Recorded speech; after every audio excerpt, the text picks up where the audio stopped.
저는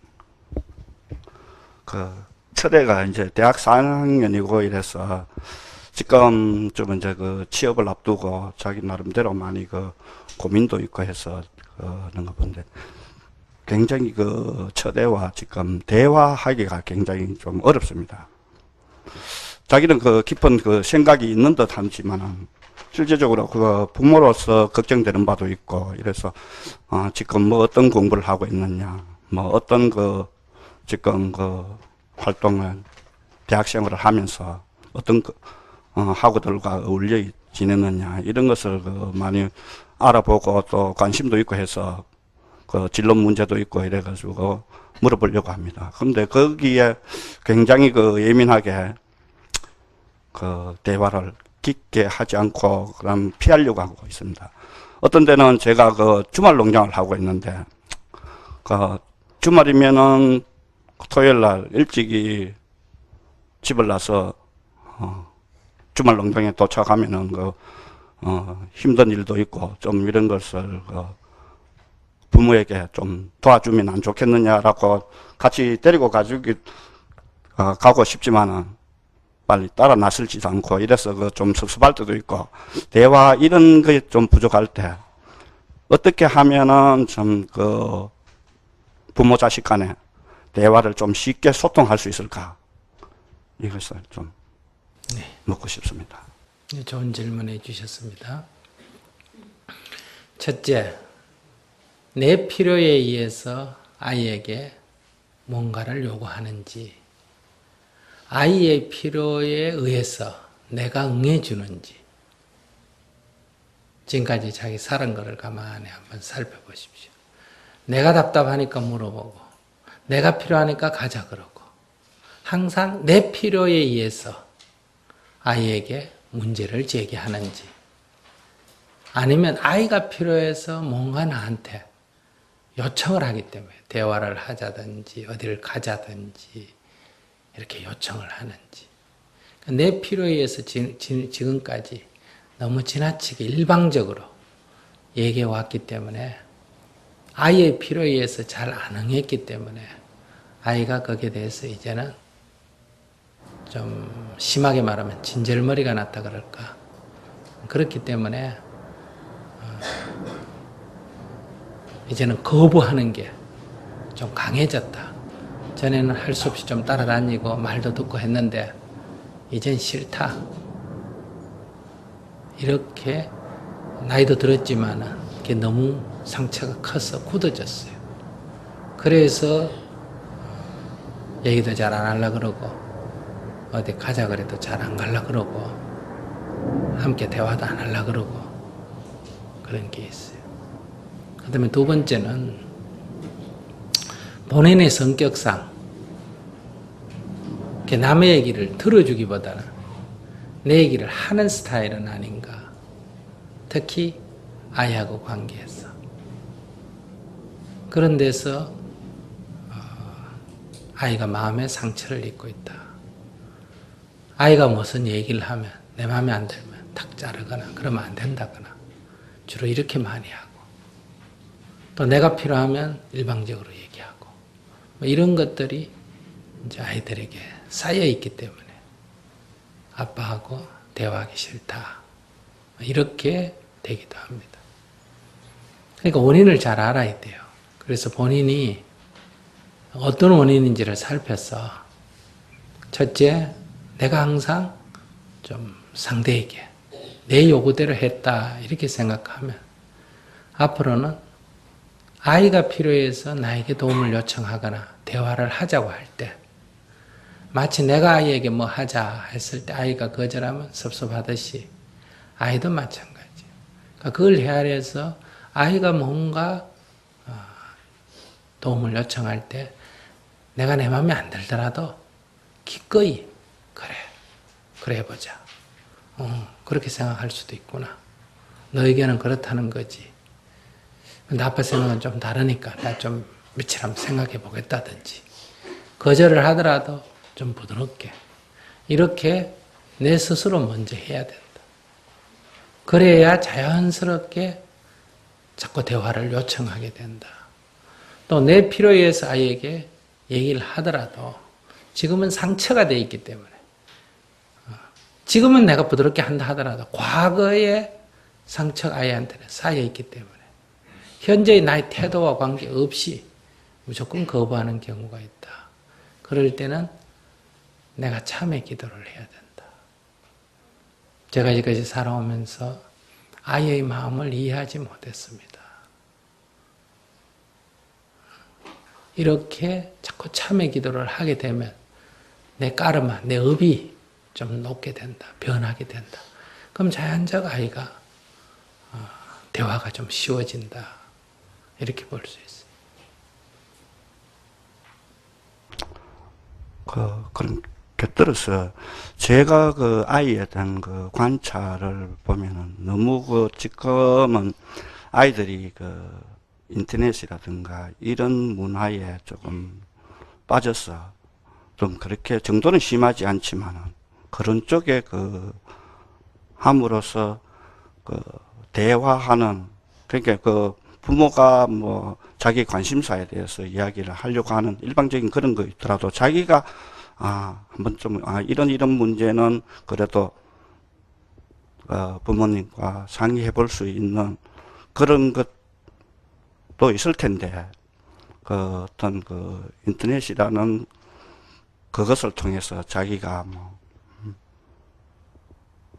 활용해서 답을 얻으려고 하는 것인지 아니면은 거기에 계속 젖어서 다른 부모의 어떤 대화를 좀 관심사를 묻고 싶은데 그 부분은 자기가 어당이 알고 있다. 어당이 자기는 그 부분에서 충분히 헤쳐나간다. 이런 자신 나름의 어떤 그것을 가지고 대화를 거부하는 것은 아닌지. 네, 그럴 수도 있죠. 왜냐하면 두 가지인데 본인이 아기를 가지고 아기를 낳고 아기가 어릴 때 항상 무슨 문제가 있으면 아내하고 의논하고 부모하고 의논하고 그렇게 살아왔습니까? 아니면 그냥 보통 자기가 일방적으로 결정해서 살아왔습니까? 상의하고 그건 본인 생각이고 마누라한테 물어볼 때 남편이 매사에 부부간에 의논해서 했는지 안 했는지, 그 다음에 부모에게 물어볼 때 우리 아들이 중요한 일이 있을 때마다 항상 부모하고 상의하면서 했는지 안 했는지 이걸 한번 편안한 자리에 한번 물어보십시오. 애가 그렇다고 하면 거의 본인이 그렇게 했습니다. 그렇기 때문에 아이도 자연스럽게 그래 따라 배워서 그게 사고의 습관이 되어 있어요. 그렇기 때문에 새삼스럽게 지금 나하고 의논해라. 그러면 아이가 말은 안 하지만 속으로 당신은 그랬냐?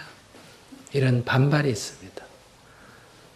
내가 아이가 나와 모든 일을 상의하고 일을 처리하기를 바라면 아이가 아주 어릴 때부터 내 생활 습관이 부부간에 늘 상의하고 부모하고 상의하고 해가는 그런 가정 문화가 있어야 아이도 그렇게 됩니다.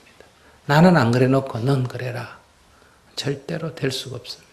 왜냐하면 아이의 특징은 따라 배우기입니다. 그대로 따라서 합니다. 그게 이제 하나고.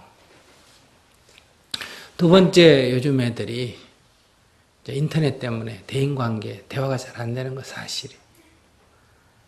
근데 이건 시절 인연이에요. 시절 인연. TV 처음 나왔을 때 애들이 늘 TV 본다고 공부해가지고 당시에 부모들은 그게 큰 일이었잖아요. 그전에는 애들이 맨날 차도 공부하라고 만화방에 가가 있고 만화 빌려다 산띠같이 지어놓고 보고 있고 그게 말썽이고, 또 노래를 불러도 옛날에는 우리 할머니 세대가 볼 때는 뭐 팝송이니 뭐니 무슨 노래 같지 않는 걸 시끄럽게 떠들고 한다 이랬잖아. 요즘 노래는 또 다르죠. 요즘 우리가 볼 때는 요즘 애들 노래는 그게 노래인지 뭔지 중얼대면서 이렇게 시대가 자꾸 달라지는 거예요. 대화하는 방식도 달라지고. 그러니까 아이들도 기성세대를 이해하는 게 필요하지만 기성세대도 아이들을 이해하는 게 필요하다. 근데 우리 늘 자기 관점, 자기 세대의 관점에서만 사물을 바라보고 있는 거예요.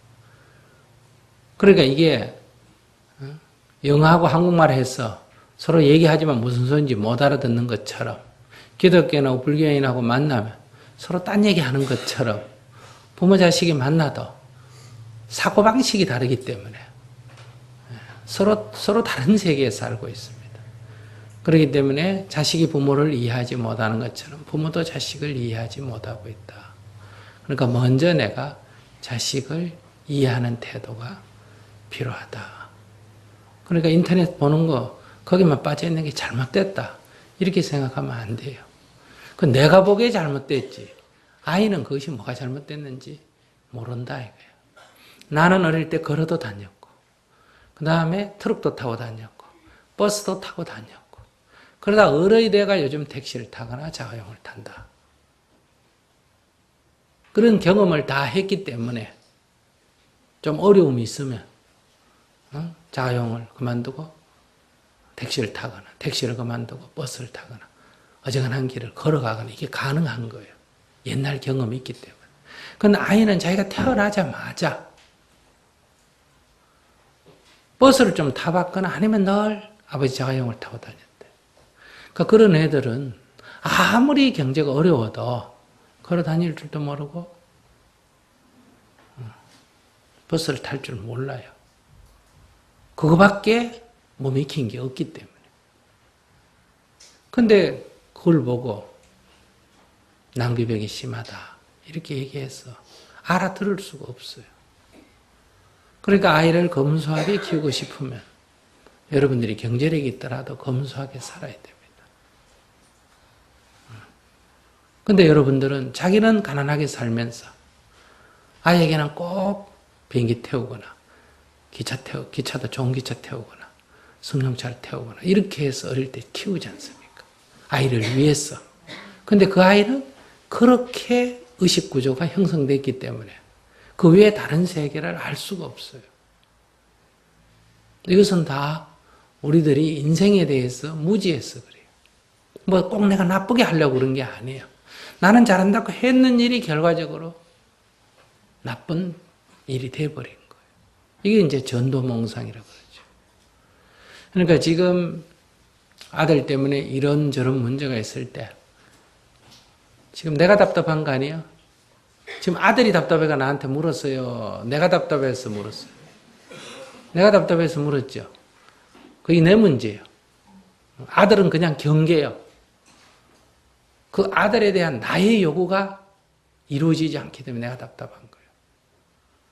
그러니까 이 답답한 것을 해결하는 첫 번째 길은 애가 18살이 넘었으면 이미 독립된 인생을 가도록 놔둔다.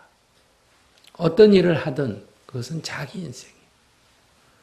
여기에 이웃으로서 또는 같이 사는 사람으로서 5가지만 어긋나지 않으면 관여를 안 해야 됩니다. 첫째, 사람을 죽이거나 때리는 일. 두 번째, 남의 물건을 뺏거나 훔치는 일. 세 번째, 성폭행을 하거나 성추행을 하는 일. 네 번째, 거짓말을 하거나 욕설을 하는 일. 5번째, 술을 먹고 취해서 헤매거나 마약에 중독이 되거나 이런 경우가 아니면 성인에 대한 예의로 관여를 하지 말아야 됩니다. 존중해 줘야 된다. 그래서 실패를 하든 어떻게 하든 그것은 그의 인생이에요. 그가 여러 가지 시행착오를 거듭하면서 살아갈 수 있는 기회를 줘야 된다. 그런데 여러분들은 자식을 위해서 하지만 그것이 다른 측면에서 볼 때 자식이 시행착오를 할 수 있는 여러 가지 경험을 할 수 있는 기회를 박탈해버려요. 그것이 자식에게는 큰 불행이죠. 예를 들어서 스님 같은 사람. 어떻게 보면 부모의 도움을 못 얻었다 할 수도 있고 어떻게 보면 부모의 은혜를 엄청나게 입었다고 할 수 있는데 무엇이 부모의 은혜를 엄청나게 입었냐? 아주 어릴 때부터 내가 온갖 인생의 경험을 할 수 있었다. 부모가 간섭을 안 했기 때문에. 초등학교를 졸업하고 나왔어. 부모의 간섭을 안 받았어요. 다른 측면에서 말하면 초등학교를 나와서 부모의 도움을 못 받았다. 보호를 못 받았다. 이래 말할 수도 있고 다른 표현으로 빈다면 부모의 간섭을 안 받았고 그러니까 어떤 일이든 내가 잘하든 못하든 끝없는 시행착오를 거듭하면서 내가 내 인생의 길을 갈 수 있는 기회가 주어진 거예요. 그래서 자생력이 있습니다. 잘 보살펴서 키운 애들보다. 그러니 여러분들이 자식 사랑은 정말 자식을 위해서 자식 사랑인가? 내 마음이 어쩔 수 없어가지고 내 집착 때문에 이렇게 하고 살았는가? 이게 반성이 돼야 됩니다. 그래서 지금이라도 나의 자유를 위하고 아이의 자유를 위해서 자식에 대한 간섭을 중지해야 됩니다. 이게 공부요. 이건 외면도 아니고 내 말 안 들으니까 싫어서 외면하는 것도 아니고 미워하는 것도 아니고 이것이 진정한 사랑이다. 그가 온갖 시행착오를 거듭할 수 있는 것을 봐낼 수 있는 부모의 인내심이 있어야 됩니다. 그런데 한두 번 못 봐냅니다. 결국은 또 간섭하게 되고 또 간섭하게 되고 그래서 나는 자식 때문에 괴롭고 자식은 부모 때문에 괴롭고 그래서 부모 자식이 원수가 된다. 부부도 마찬가지. 사랑으로 만나가지고 늘 상대편 인생에 간섭을 하기 때문에 아내는 남편 때문에 괴롭고 남편은 아내 때문에 괴로운 거예요. 아내는 남편이 있어서 행복하고 남편은 아내에 있어서 행복하고 아내는 남편이 있어서 자유롭고 남편은 아내가 있어서 자유롭고 이렇게 안 되고 남편 때문에 괴롭고 남편에게 속박받고 아내에게 속박받고 아내 때문에 괴롭고 자식에게 속박받고 자식 때문에 괴롭고 부모에게 속박받고 부모 때문에 괴롭고 이거는 전생에 원수가 부모 자식이 되거나 원수가 부부가 돼서 이 생에도 이렇게 서로 괴롭힌다. 그게 아니에요. 간섭해서 그래. 간섭. 남의 인생에 자꾸 관여하는 거예요. 이걸 저지 끊으셔야 됩니다. 그러니까 도움도 본인이 절절히 도움을 요청할 때만 도움을 주고 돈을 빌려달라면 딱 자격증 쓰고 빌려주고 이렇게 철저하게 해야 됩니다. 그래야 자립심이 생겨요. 대신에 뭘 안 해야 된다? 간섭을 안 해야 돼. 나도 간섭 안 하는 대신에 나도 뭘 해줄 때는 반드시 엄격하게 한다. 그런데 여러분들은 아이들에게 간섭을 마치 내 종부리듯이 내 맘대로 간섭을 하고 그리고 또 늘 뭘 해주죠. 그래서 도와주는 것은 자립심을 없애고 간섭해서 상대의 어떤 창조성을 없애고 그렇게 해서 부모가 자식을 망치는 거예요. 부모는 자식을 망치고 자식은 부모에게 죽을 때까지 무거운 짐이 되어 있다. 이걸 여러분들이 해체해야 됩니다. 이제 나를 위해서도 자식을 위해서도 과감하게 벗어야 됩니다.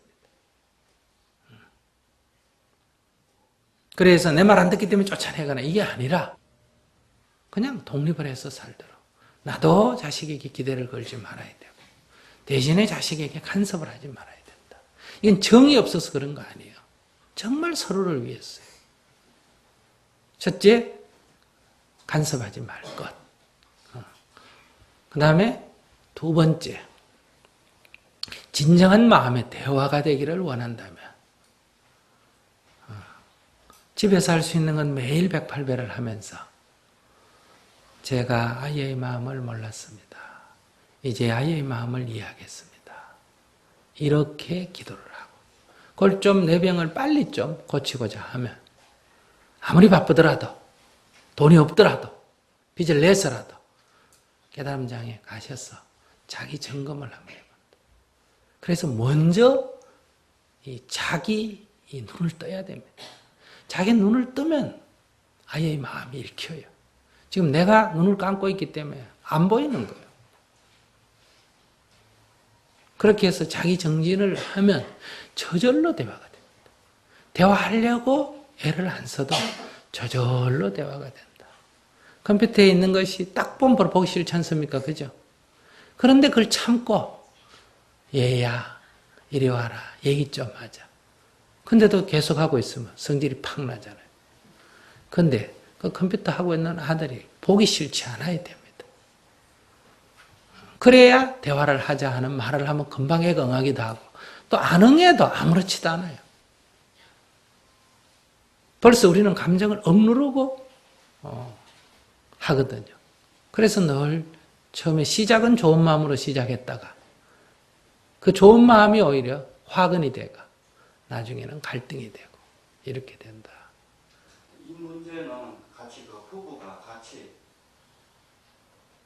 해야만이 부부가 같이 하면 좋지만은 이러면 또 어떻게 하느냐? 또 마누라한테 책임을 전가하게. 부부가 같이 하는 건 맞는데 이게 바로 내 마음이 이 책임을 마누라한테 슬쩍 전가하는 태도거든. 그래서 내가 부인 얘기를 잃지 않아. 부인이 어떻게 하든 엄마하고 아들이 싸우든 말든 그거 관여 안 하는 거예요. 또 법문 듣고 가서 부인한테 그 스님 얘기 들으니까 그 자식이 너무 간섭하지 마라 그랬다. 18살 넘으면 그냥 딱 정을 끊으라 그랬다. 이런 얘기 하면 안 돼요. 부인은 그냥 엄마로서 자기들끼리 뭐 도와주고 싸우고 저기 하든지 말든지 그거는 나의 부인과 나의 자식이 싸운다 이렇게 생각하면 안 돼요. 저거 모자끼리 싸운다. 이웃집 모자끼리 싸우기 때문에 나하고 관계없는 일이에요.